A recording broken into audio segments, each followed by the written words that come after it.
پر کتار کتار سفتړونکو پرښتو باندې قسم، بیا په هغو باندې قسم چې اختار ورکوونکي شړونکي دي، بیا په هغو باندې قسم چې د نصیحت د کلام اورونکي دي. ستاسو حقيقي معبود صرف یو دی،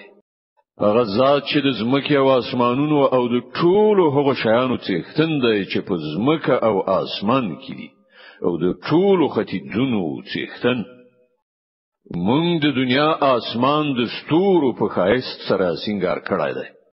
او له هر سرغړونکي شیطان څخه مو خوندي ساتلای دی. دغه شیطانان د پاسنۍ نړۍ خبرې نشي اوریدلای، له هر خوا وشتل کیږي او د هغو لپاره پر لپسې عذاب دی. بیا هم کله هغونه کوم یو څه وتښتوي نو یو تیزه سوځونکې لمبه تعقیبوي. اوس له دوی نه پوښتنه وکړه، د دوی پیدایښت ډیر ګران دی که د هغو شیانو چې مونږ پیدا کړی دي؟ دوی خو مونږ له سریښنا کې خټې څخه پیدا کړی دي. ته د الله د قدرت نښانو ته حیران یې او دوی ورپورې ملنډې وهي. کله چې پند ورکول کیږي نو پند نه اخلي، که کومه نښانه وویني نو مسخري او خنداوي ورپورې کوي. وای دا خو ښکارا کوډی دي. خنو چیرته داسې کېدای شي چې کله مونږ مړ شوي ووسو او خاوري شو او د هډوکو مجموعه شو، په هغه وخت کې مونږ بیا ژوندۍ را پاتول شو؟ او آیا زموږ د تیرو وختونو پلرونه نیکونه به هم را پاتول شي؟ دوی ته ووایه هو، او تاسو د خدای په وړاندې بې وسې یې. فقط یو ټکان به یو په ناڅاپي ډول به دوی په خپل سترګو د هغه هر څه چې دوی ته خبر ورکول کیږي لیدونکي وي. په هغه وخت کې به دوی وایي هې زمون بد شامیته، دا خو د جزا ورځ ده. دا د همغه ورځې فیصله ده چې تاسو دروغ ګڼله. امر به وشي رایسار کړی ټول ظالمان او د دوی ملګری او هغه معبودان چې دوی د هغو بندگی کوله. بیا به دغه ټول ته د دوزخ لار وخی او لک دوی معطل کړی، له دوی نه څه پوښتنه کیږي؟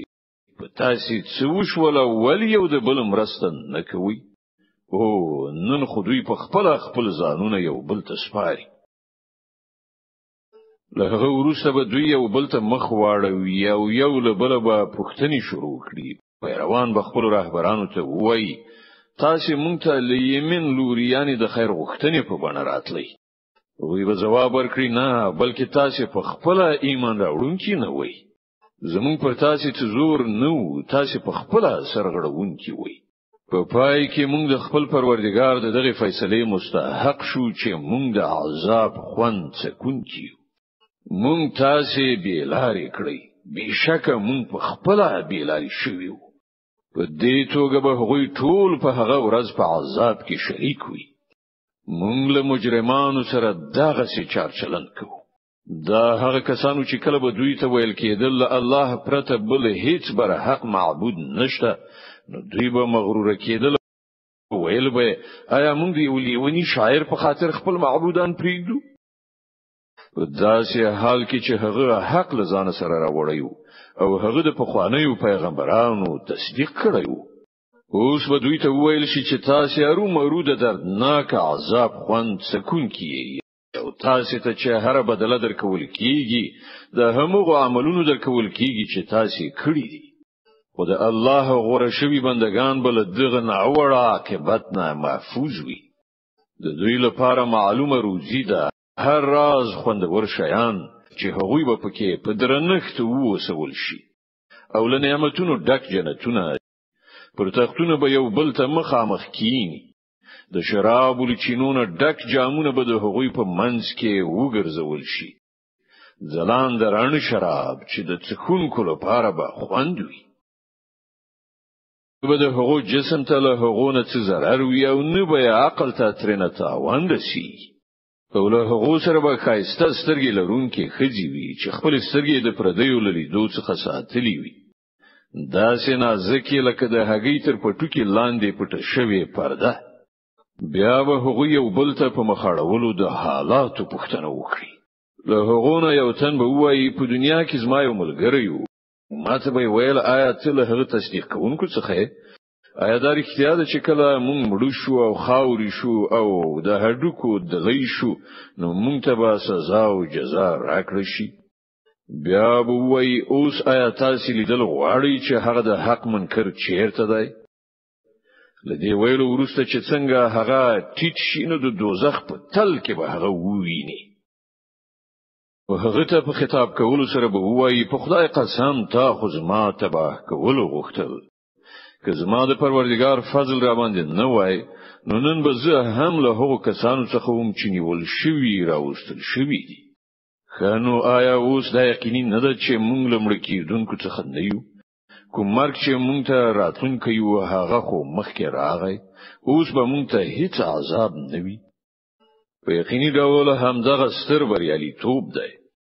د همدغه چې بریالیتوب لپاره باید عمل کوونکي هڅه وکړي وای دغه ملمستیا خده او کده زقوم ونه مونږ هغه ونه د ظالمانو لپاره فتنه ګرځولې ده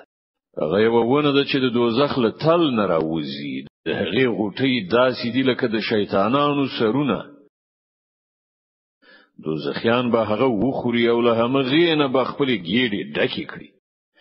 بیا به د هغې د پاسه د څښلو لپاره هغه ته جوشېدلې اوبه ورکړی شي او له هغه وروسته به د هغه ورستنېدل هماغه د دوزخ د اور خواته وي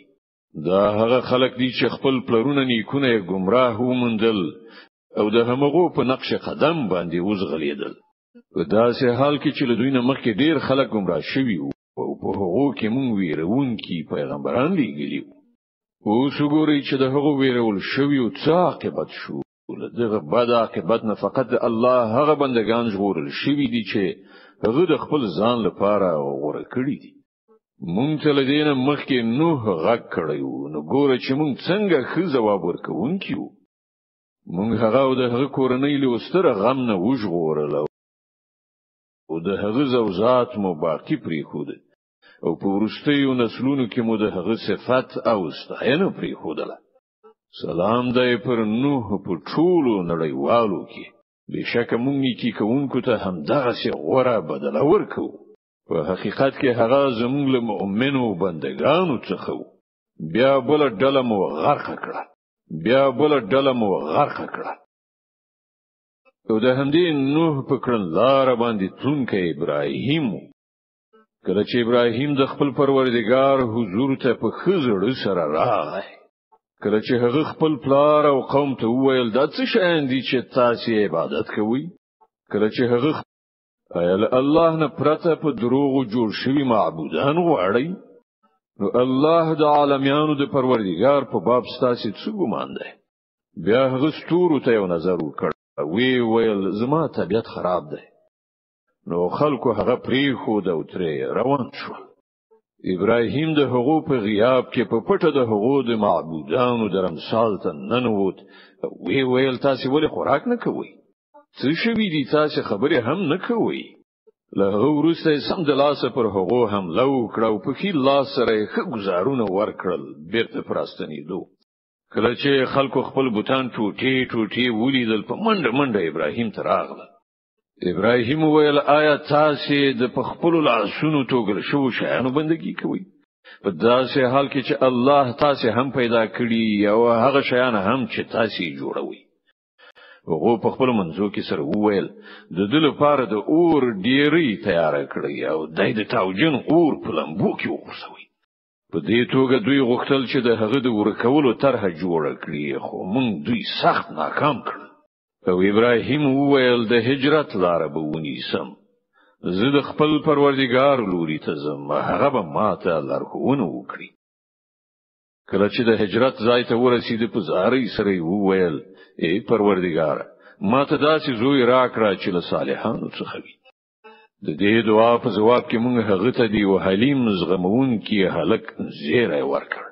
هغه هلک چې کله له هغه سره د منډو ترلو کولو سنت ورسید نو یو ورځ ابراهیم هغه ته وویل زویا زه په خوب کې وینم چې زه تازه پکوم اوس ته وایې چې ستاسو نظر څه دی وویل پلار جانا چې تاسو حکم کیږي هغه وکړه ته به ان شاء الله مال صابرانو څخه ومومي په پای کې چې کله دغه دواړو دغه حکم په مقابل کې د مننې سره ښکته کړ او ابراهیم خپل زوی پړ مخې څملاو او مونږ غږ وکړ چې ای ابراهیمه تا خوب رښتیا کړ مونږ نیکی کوونکی ته هم دغه څه غوړه مکافات ورکو وری راول دا یو څرګند ازموینه و او مونږ یو لوی قرباني په فدیه کې ورکړه هغه هلک مو خوشی کړ او د تل لپاره مو د هغه سناستاینه په ورستیو نسلونو کې پرې خودله چې سلام دی پر ابراهیم مونږ نیکی کوونکو ته هم دغه څه غوړه بدل ورکو په باوري ډول هغه زموږ له مؤمنو بندگانو څخه او مونږ هغه ته د اسحاق زیری ورکړ یو پیغمبر له صالحانو څخه او هغه او اسحاق ته مبارکت ورکړ اوس دغه دواړو له نبیین څوک نیکو کار دي او څوک پر خپل ځان څرګند ظلم کوونکی او مونږ پر موسی او هارون باندې پیرزوینه وکړه هغه او د هغو قوم ته مول لوی کړهو نه نجات ورکړ له هغه سره مرسته وکړه چې د هغې عمل هم غوي برلاسي شول غوي ته مو ډیر څرګند کتاب ورکړ هغه ته مو سم لار وښودله او په وروستیو نسلونو کې مو د هغو ښه یاد باقی پریښود چې سلام دی پر موسی او هارون بشکه چې مونږ نیکی کوونکو ته هم دغه څه غوړه بدله ورکو په حقیقت کې هغوی زمونږ له مؤمنو بندگانو څخه او الیاس هم په یقیني ډول پیغمبرانو څخه و یاد کړه کله چې هغه خپل قوم ته ویلی و چې تاسو ویریږئ نه آیا تاسو بعل بولی او د هغه پیدا کوونکې عبادت چې تر ټولو نه ښه پیدا کوونکې دی پرېږدئ هغه الله چې ستاسو او ستاسو د وړاندې ورسته پلرونو نیکونو رب دی خو هغوی الیاس دروغجن وګاڼه نو اوس په یقیني ډول هغوی د سزا لپاره حاضر کیدونکي دي پرته د خدای له بندگانو څخه چې هغوی غوړه کړی شوی او د الیاس د خو یاد مونږ په ورستیو نسلونو کې باقی پریښود چې سلام دی وی پر الیاس مونږ نیکی کوونکو ته هم داسې غوړه بدل ورکو رښتیا سره هغه زموږ له مؤمنو بندگانو څخه او لوط هم له همغه کسانو څخه و چې د پیغمبرانو په توګه لېږل شوی دی یاد کړه هغه وخت چې مونږ هغه او د هغه ټولي کورنۍ ته نجات ورکړ پرته له یوې سپین سرې نه چې له بیرته پاتې کېدونکو څخه و بیا مو نور ټول تار مار کړل نن تاسو شپه ورځ د هغو په ورانو مینو باندې تیریږي آیا تاسو له پوهې نه کار نه اخلئ او په یقیني ډول یونس هم له پیغمبرانو څخه یاد کړه هغه وخت چې هغه له بار او خلکو څخه په یوه ډکه کیشته کې وتښتید د بیړۍ لسپرلې سره پچ واچوله او په هغه کې ماته وخوړه یعنی وی بایلله په پای کې هغه یو لوی ماهی تیر کړ او هغه پړو نو که هغه له تسبیح کوونکو څخه نه وای نو د قیامت تر ورځې پورې به د همغه ماهی په ګیړه کې پاتې شوی په پای کې موږ هغه د ډېرې رنځورتیا په حالت کې پر یو هواره ځمکه وغورځاو او پر هغه مو جغلدار ونه رازرغونه کړه له هغه وروسته موږ هغه 100,000 یا لدینه زیاتو خلکو خواته ولید هغه ایمان راوړ او موږ ترې وی خاصې نیټې پورې هغوی باقی پرې خودل نو له دوی نه یو څه پوښتنه وکړه آیا د دوی زړه دا خبره مني چې ستاسو پروردګار لپاره دی لونی وی او د دوی لپاره ځامن آیا پرختیا سره مونږ پرختیا خځې ګرځولې دي او دوی د سترګو لیدلای حال وای خو واورا په اصل کې دوی له ځانه جوړه کړي خبره کوي چې الله تعالی اولاد لري او په واقع کې دوی دروغجن دي آیا الله د ځامنو په ځای لونی ځان ته غوړه کړی دي پر تاسو څه شوی دي څنګه حکم صادروي آیا تاسو پن نه اخلي دا چې له تاسو سره دغه خبرو لپاره کوم څرګند سند دی نو راوړی خپل هغه کتاب کې تاسو رښتینی یې دوی د الله او پرښتو ترمنځ د نسب پیوند جوړ کړی دی په داسې حال کې چې پرښتې هی په هیږي چې دغه خلک د مجرمانو په توګه وړاندې کیدونکي دي او هغوی وایي چې الله له هغو صفاتونو څخه پاک دی چې د هغه له خالصو بندگانو څخه پرته نور خلک ورته منسوبوي نو تاسو او تاسو دغه معبودان له الله نه هیڅوک نشي اړولای مګر صرف هغه څوک چې د دوزخ په لمبه شوی اور کې سوځون کوي او زمونږ حال خدا دی چې لمونږ نه د هر یو مقام ټاکلی دی او مونږ په لیکه کې ولاړ خدمتګاران یو او تسبیح کوونکي یو دغه خلکو خو په خوا ویل چې کاش کې لمونږ سره هغه ذکر یعنی کتاب وای چې مخنیو قومونو ته ورکړای شوی نو مونږ به د الله غوړه شوی بندگانو خو کله چې اوس دغه قران دوی ته راغی نو دوی ترنه انکار وکړ اوس به ډیر ژر دوی ته د دغه کړنچاري نتیجه څرګند شي له خپل لګل شو بندگانو سره مونږ لا په خوا وعده کړې له خپل